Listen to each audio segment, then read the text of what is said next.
Ya, Assalamualaikum warahmatullahi wabarakatuh. Terima kasih buat teman-teman. Ini saya sampaikan materi yang kemarin sempat tertunda. Eh, Materi-materi yang belum tersampaikan dengan sepenuhnya menjelang ujian. Saya sampaikan ringkasan dari materi dari database ya.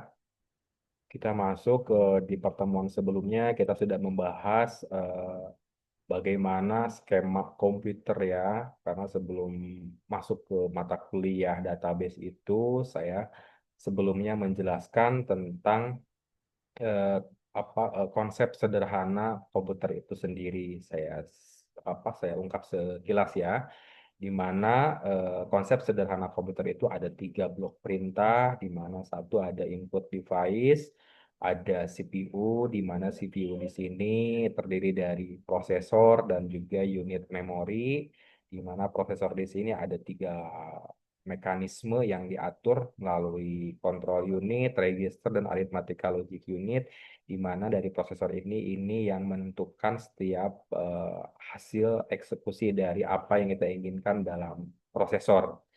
Nah, sedangkan menu RAM ataupun RAM di sini adalah tempat penyimpanan sementara semua proses yang akan diproses oleh CPU dan yang sudah diproses itu akan disimpan dalam RAM, random access memory, masuk kepada output device hasil dari layar ataupun keluaran dari skema komputer.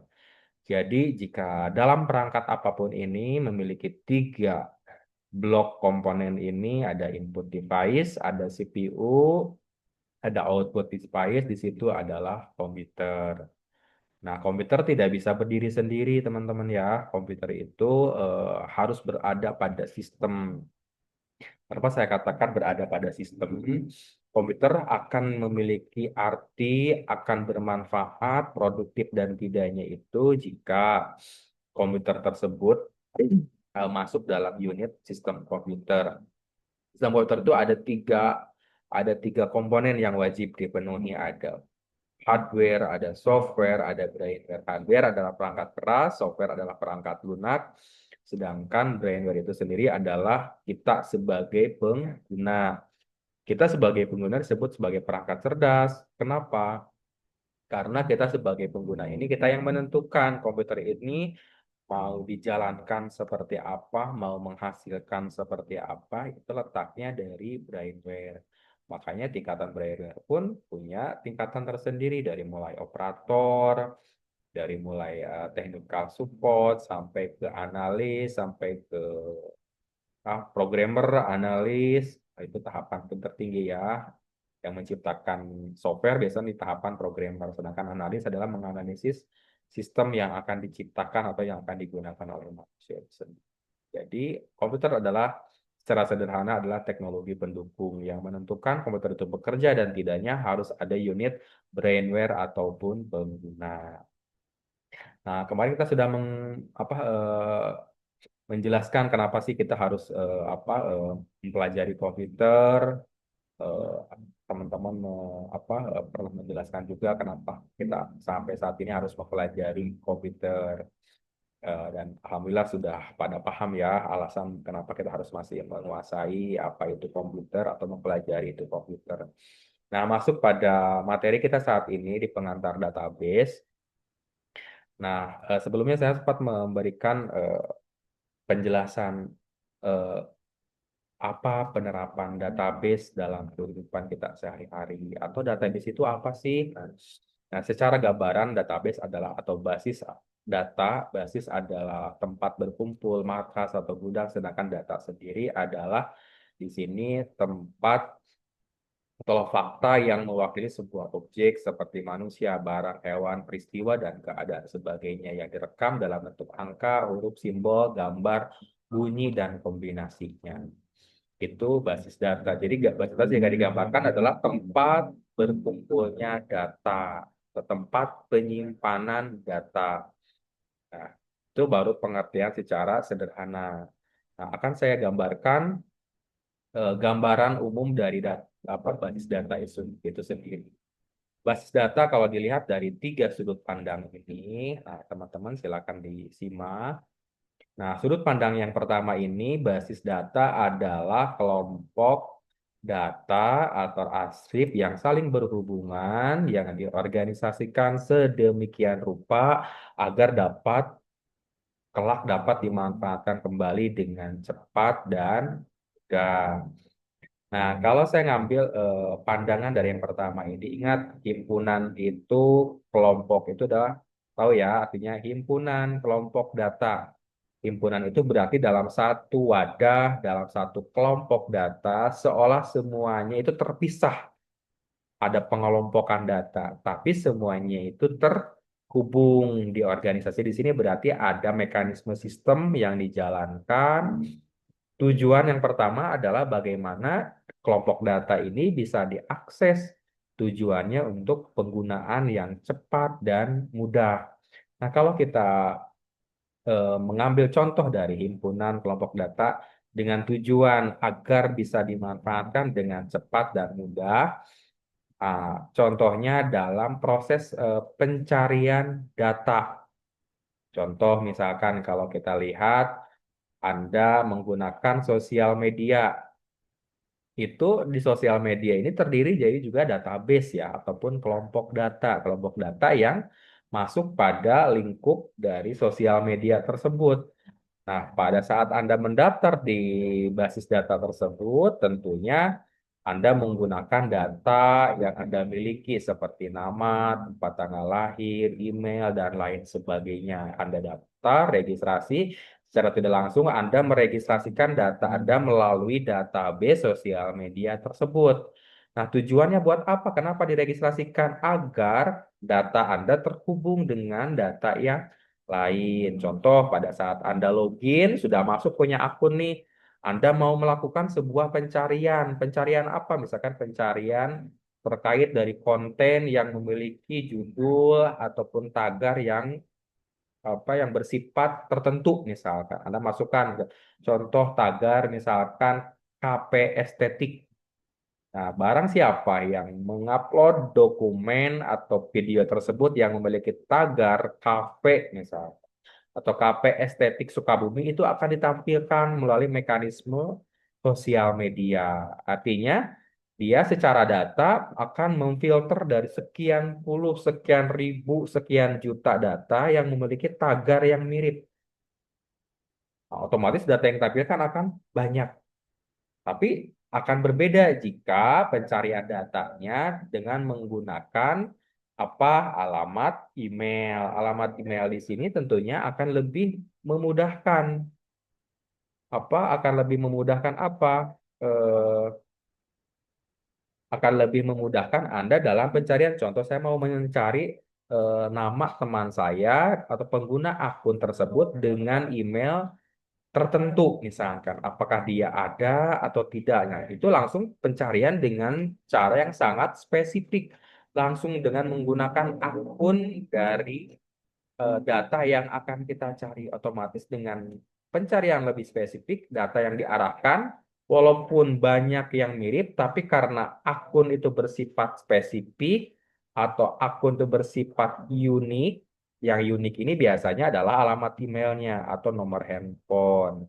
Biasanya pada kita mendaftar sebuah sosial media ini, baik di Instagram atau Facebook, biasanya menggunakan nomor telepon atau dengan email.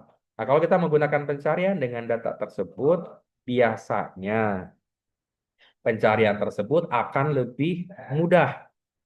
Pencari dengan menggunakan data tersebut, dia akan mengarah pada satu akun.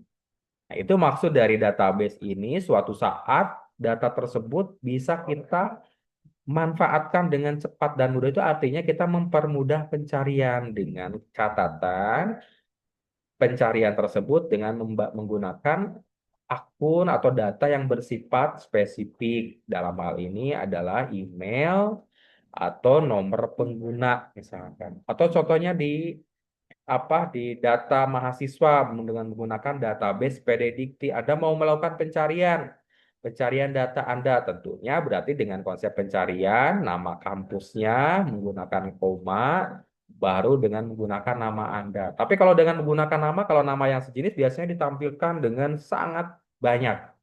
Misalkan namanya adalah Mia, misalkan Mia Risma namanya gitu kan. Nah, nama yang bersifat Mia Risma itu akan ditampilkan secara menyeluruh. Artinya semua mahasiswa yang bernama Mia dari tahun sekian sampai tahun sekian itu akan ditampilkan. Tapi beda lagi kalau kita mau melakukan pencarian di data prediktif itu STIE Pasir Sukabumi, koma, langsungkan input NIM Anda misalkan BA24005. Itu misalkan NIM kita pada saat kita cross check melakukan pencarian, nama dengan NIM itu di database SDI Pasim akan ditampilkan mengarah pada satu nama, karena NIM itu nggak mungkin dimiliki oleh orang lain karena dia bersifat unik atau data tersebut bersifat unik.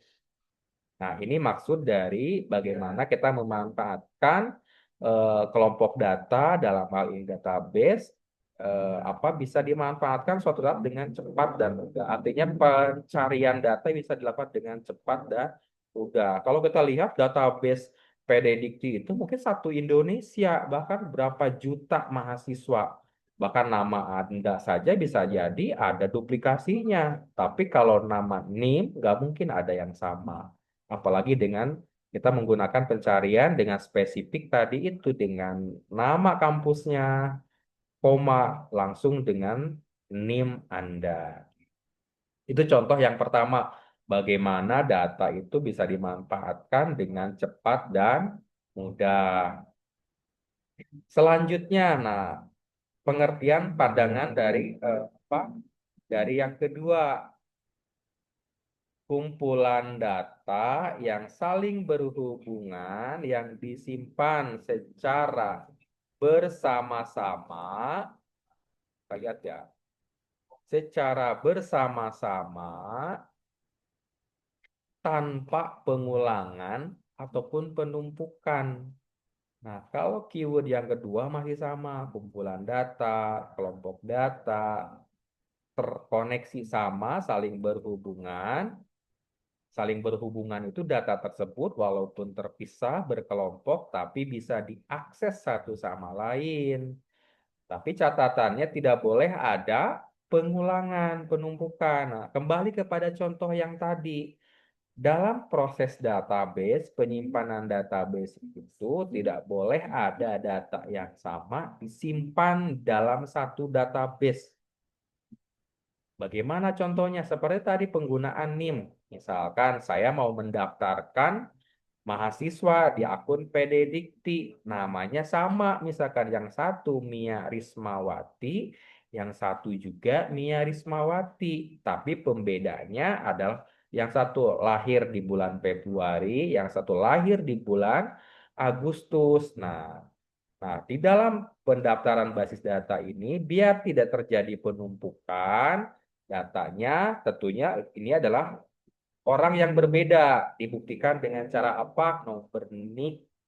NIK itu pasti berbeda. NIK-nya nggak mungkin sama antara Mia Rismawati dengan Mia Rismawati yang ini, yang lahir di bulan Februari, yang lahir di bulan Agustus. Nggak mungkin sama. Karena kalau sama, itu juga NIK itu tersimpan di dalam database kependudukan. Nggak mungkin sama. Karena NIK adalah karakter unik yang hanya dimiliki oleh satu orang satu. Pada saat saya daftarkan ke database Predikti, menggunakan NIK yang berbeda, otomatis NIM juga saya akan set dengan NIM yang berbeda. Walaupun sama-sama Mia namanya, tapi dia berbeda. Secara NIK juga berbeda, secara NIM juga berbeda. Nah, itu makanya memungkinkan nama yang sama itu berada satu tempat yang sama, memungkinkan bisa diinput dalam database, tapi akan memiliki apa spesifikasi data yang berbeda. Seperti layaknya tadi itu antara NIK-nya Mia yang satu dengan Mia yang lain tentu berbeda. NIM-nya juga berbeda. Nah, dalam database tidak boleh ada data double atau redundansi. Jadi kalau ada redundansi biasanya keterangan dari sistem data tersebut sudah dimiliki oleh orang lain. Harap gunakan NIM yang berbeda. Misalkan saya mau menggunakan Pendaftaran dengan NIM yang sama itu nggak bisa. Dia akan menolak sistem itu. Itulah salah satu sifat dari database. Tidak boleh adanya pengulangan. Yang kedua, dalam database itu tidak boleh apa namanya itu yang ketiga ya, dalam database.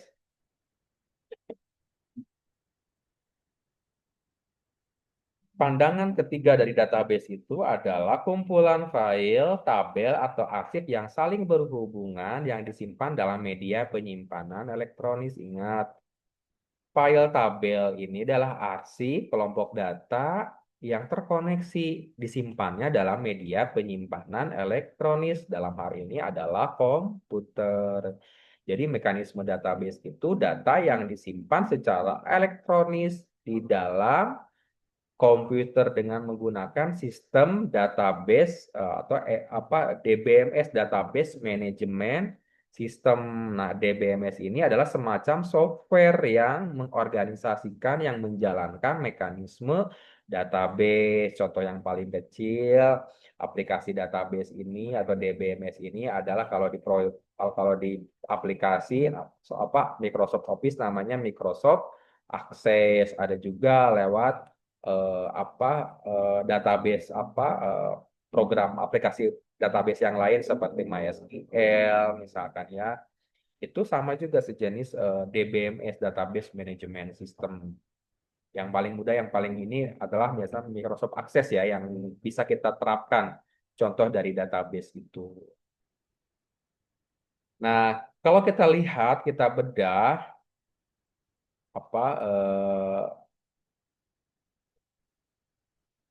himpunan. Nah, ini penjelasan secara ini ya. Maksud dari himpunan kelompok data itu seperti apa? Contoh seperti ini. Dalam database, data disimpan berdasarkan kelompok data ataupun arsip. Misalkan, dalam sistem kontak handphone kita sebenarnya ada beberapa kelompok data yang tercatat. Misalkan arsip nama atau arsip orang namanya ya, arsip orang di sini nama kontak ya, berisi informasi tentang individu, misalkan nama, misalkan. Yang kedua ada arsip nomor telepon dan juga arsip email. Sebenarnya ini kelompok data yang berbeda, tapi di dalam database itu seolah-olah seperti satu kesatuan antara nama, nomor telepon, dan alamat email. Padahal itu adalah arsip yang berbeda secara kelompok datanya. Nah, di sini katakan saling berhubungan, data misalkan contoh kontak bernama Budi dalam arsip orang berhubungan dengan nomor telepon pada arsip nomor telepon. Secara data memungkinkan. Data itu adalah satu kesatuan, padahal disimpan itu secara berkelompok. Itu contoh yang dikatakan saling berhubungan itu.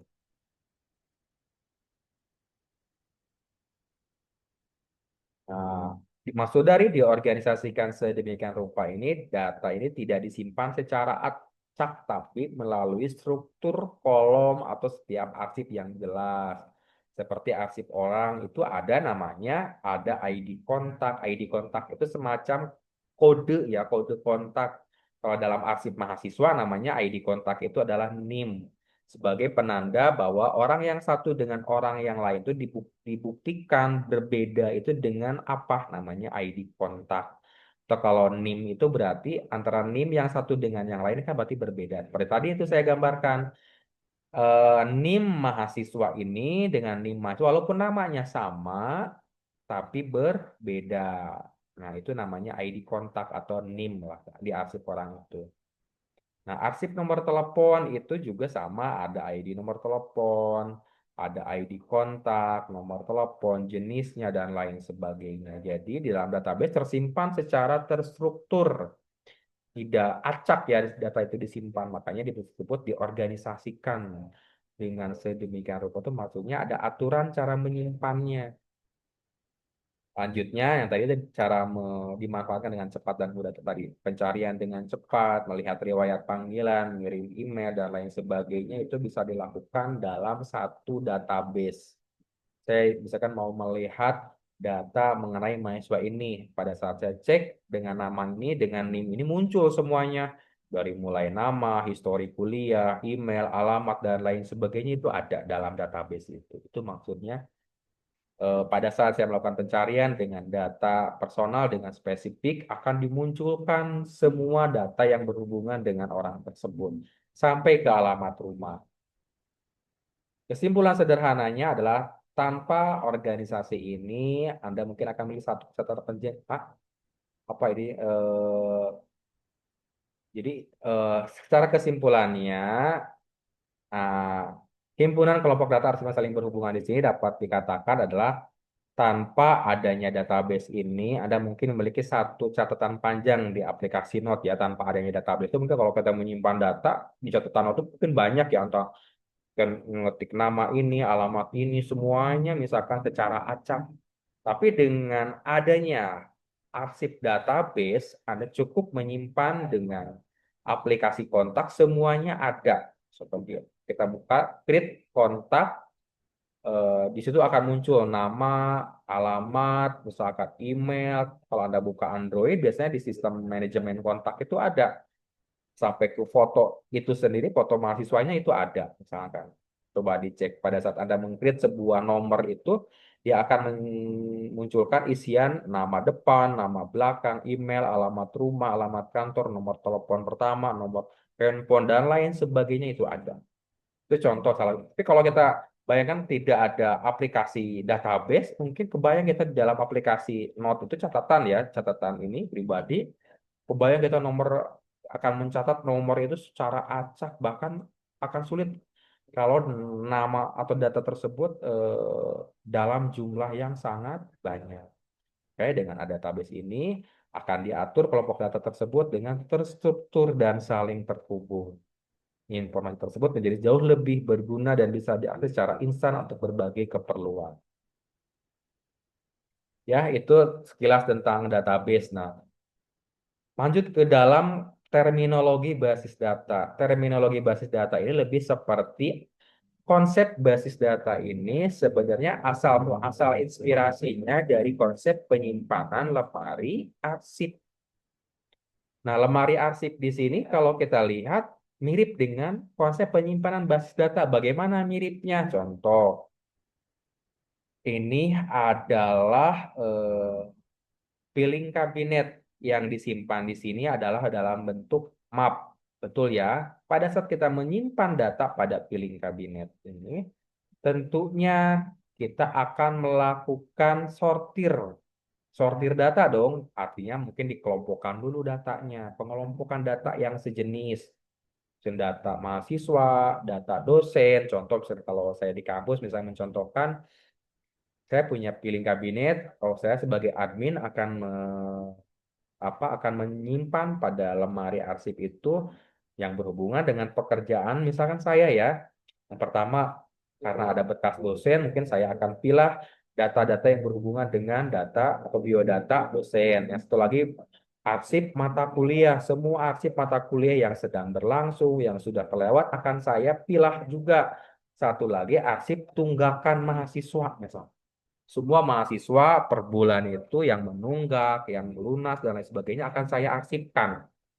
Jadi dari ketiga dokumen tersebut saya pilih ada data dosen, data mata kuliah, dan data tunggakan. Otomatis kalau ini akan saya simpan sesuai dengan jenis atau kelompok datanya. Setelah data itu dikelompokkan, nah baru kita buat. Kalau datanya sejenis, misalkan dosen Anu dengan Anu, misalkan antara saya dengan dosen yang lain, pembedanya apa? Harus punya kode. Baru kita lakukan namanya kodifikasi. Kodifikasi itu adalah untuk menentukan identitas dari data yang satu dengan yang lain. Maksudnya adalah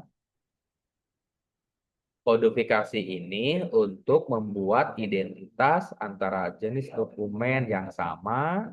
Nah, pada saat dokumennya sama, agar ada pembeda antara dengan dokumen yang lain, makanya dibuat kodifikasi. Nah, dalam kodifikasi pun ada tata caranya. Kodifikasi itu salah satunya pertama harus memuat informasi atau identitas mengenai dokumen tersebut. Contoh misalkan kalau saya lihat kodifikasi membuat NIM.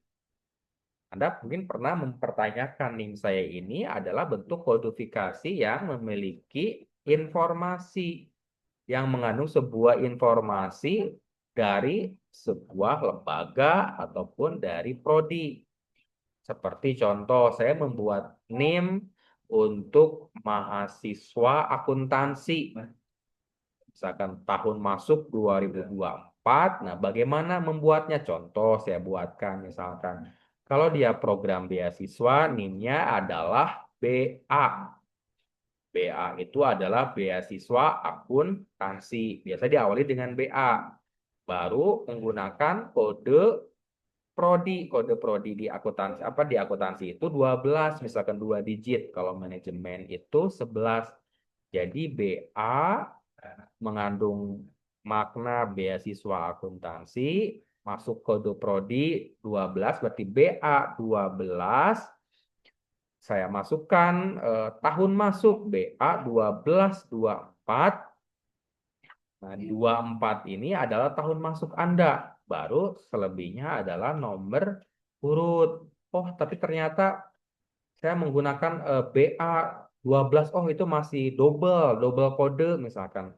Karena yang tadi itu biasanya 12 itu mewakili akuntansi, tapi sudah terbawa oleh kode 2 digit pertama. Ternyata BA itu adalah kode akuntansi. Berarti saya tidak harus menggunakan kata 12.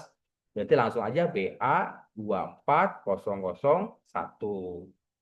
Itu kode beasiswa anak beasiswa akuntansi tahun masuk 2024 dengan nomor urut sekian. Tapi kalau kelas reguler saya tidak menggunakan kode BA, langsung aja kalau kelas reguler tuh 1224 baru nomor urut. Berarti 12 anak akuntansi 24 tahun masuk baru nomor urut. Jadi artinya kalau dengan melihat NIM itu saya bisa menggambarkan, oh ini anak masuknya adalah tahun 2024, prodinya adalah manajemen, oh prodinya akuntansi.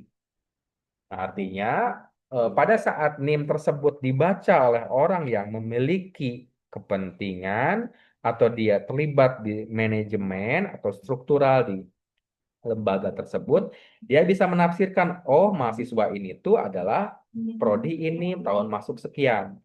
Kenapa dibuat seperti itu? Biar tidak ada pemalsuan dokumen, walaupun bisa saja ya. Makanya validasi akhir adalah dengan menggunakan database PD Dikti. Ya minimum kalau kita nanya, NIM kamu berapa? Misalkan, biasa kita, oh berarti kamu anak Pasin. Tapi kalau dia menyebutkan NIM-nya salah, itu bukan NIM kita perasaan misalkan. Karena dulu kita menggunakan NIM dengan menggunakan abjad juga awalnya. Contoh seperti itu ya. Setelah kodifikasi yang mengandung sebuah identitas dari apa namanya? Dari kode apa jati diri data tersebut, baru setelah itu kita buat urutkan atau diurutkan. Atau bisa juga kita pada saat sebelum kodifikasi kita urutkan dulu nama tersebut berdasarkan apa namanya berdasarkan alfabet. Baru setelah alfabet kita buat kodifikasinya. Makanya namanya Anissa, misalkan Amel, itu namanya biasanya agak paling atas urutannya. Atau misalkan bunga, itu biasa urutannya paling atas karena saya buat alfabet dulu, baru dibuatkan NIM. Diurutkan nama NIM itu berdasarkan alfabet. Itu ya. Nah, nah, kalau kita lihat konsep penyimpanan pada lemari arsip dengan harddisk itu bedanya apa? Nah, kalau kita lihat sama-sama ini. Kalau menggunakan bus data, ini file yang mewakili satu map data, itu disimpan juga dalam disk. Bedanya adalah tempat penyimpanan. Kalau lemari arsip tempat penyimpanannya adalah lemari arsip piling kabinet yang manual. Kalau basis data penyimpanannya adalah hard disk dalam komputer. Kebayang ya kalau kita tidak menggunakan konsep basis data menyimpan mahasiswa yang satu angkatan tuh rata-rata di atas 700 mahasiswa. Butuh berapa piling kabinet kalau tidak menggunakan konsep basis data. Ya, alhamdulillah kita kebantu dengan adanya database PD Dikti yang ribuan mahasiswa kita simpan dalam servernya Kemendikti di database PD Dikti. Jadi pada saat saya mau akses data mahasiswa, ya tinggal saya melalui admin saja. Cek nama tersebut, mahasiswa ini masih aktif apa tidaknya. Histori kuliahnya bagaimana. Semuanya terekam dengan jelas dalam mekanisme basis datanya PD Dikti. Ya, itu terminologi basis data ini lebih menjelaskan konsep bagaimana basis data itu eh, mekanisme penyimpanannya seperti layaknya lemari arsip, cuman beda tempat penyimpanan. Kalau lemari arsip secara fisik disimpan piling kabinet, kalau basis data secara ini fisik disimpan di dalam hard disk. Ya, hard disk ini menyimpan bahkan jutaan file ya yang tidak terlihat dalam mekanisme server. Nah, ini contoh implementasi database kalau kita buat mapping. Bagaimana sih contoh implementasi database? Contoh misalkan Amel dengan bunga mesen tiket melalui outlet minimarket, misalkan Alfamart. Tiket apa? Tiket kereta api mau jalan-jalan ke Bogor. Nah, bunga dengan Amel di sini bisa ngecek ketersediaan. Saya mau pesan tiket kereta api pada hari ini. Jam sekian, apakah tersedia apa tidak? Nah, ini si kasir ini akan ngecek ketersediaannya melalui jaringan internet. Dia langsung terkoneksi ke database PT KAI. Di sini bagaimana dia bisa ngecek ketersediaan karena dia sudah bekerja sama dengan PT KAI melalui mekanisme database. Jadi dia contoh nih, Alfamart ini punya akun yang bisa mengakses database PT KAI sehingga tiket tanggal berapa, jam berapa itu dia bisa ngecek ketersediaan sehingga tiket tersebut bisa di booking. Oh, saya pesan tanggal sekian pulang pergi, bisa di booking di sini. Nanti pada saat di booking dia lakukan transaksi. Database ini akan menandai bahwa tanggal sekian jam sekian ini ada pemberangkatan tiket dengan kode sekian dipesan oleh Amel dan Bunga. Nah, mekanisme database di mana? Sinkronisasi data. Bagaimana sih kasir ini bisa memastikan tiket tanggal sekian, jam sekian ini tersedia dan tidak.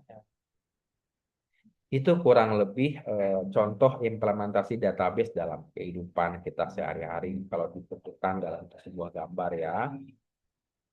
Nah, ini sistem basis data berdasarkan menurut para ahli kumpulan hampir sama sih ya pengertiannya seperti kumpulan data, menggambarkan kegiatan dari suatu atau lebih dari organisasi terkait. Nah, kalau kita lihat dari pengertian ini, sebenarnya database ini didefinisikan dia adalah kumpulan data, menggambarkan di sini adalah bagaimana dia bisa menyimpan kegiatan dari sebuah organisasi.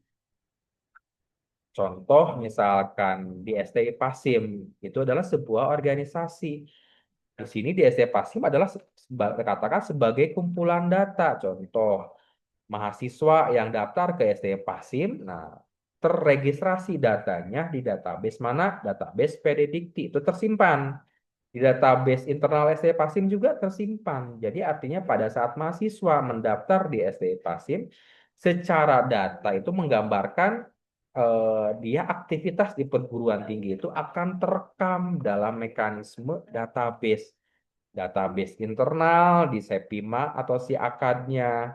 Di database luarnya adalah PDDikti yang sebagai database generalnya atau database yang secara legalnya yang dilegalkan oleh pemerintah. Terus data dosen, dosen yang mengajar di STM Pasif juga otomatis si dia sudah terdaftar sebagai dosen resmi di LL Dikti langsung nyambung ke PD Dikti. Dibuktikan dengan nomor NIDN-nya.